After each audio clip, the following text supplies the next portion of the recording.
Usap-usapan ngayon sa mundo ng social media ang babaeng nagngangalang Bernadette C. Smith.sa post niya nito lang umaga ay makikitang di umano ay inaakusahan niyang scammer ang sikat na vlogger-influencer, businessman at partner na sila Kong TV at V. Cortez.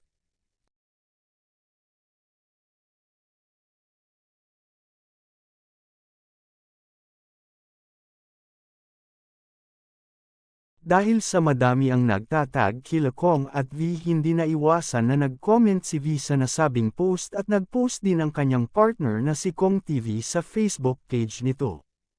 Makikita din na sinabi ni Kong TV na nawala na ang kredibilidad ni Bernadette dahil sa ginawa nito.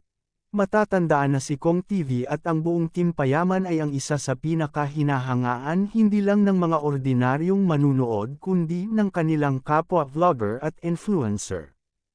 Para sa mga legit na nakasubaybay kay Kong TV at nakilala siya bilang isang nakakatuwang vlogger at matalinong pag-iisip sa mga bagay-bagay, makikita din na tila madami ang hindi makapaniwala sa isyu na binabato ng nasabing babae sa kanyang Facebook at hinahamon umano siya ng mga fans ng nasabing mga vlogger na mag-face revealed at maglabas ng mga patunay sa mga bintang na pinakukol niya sa dalawa.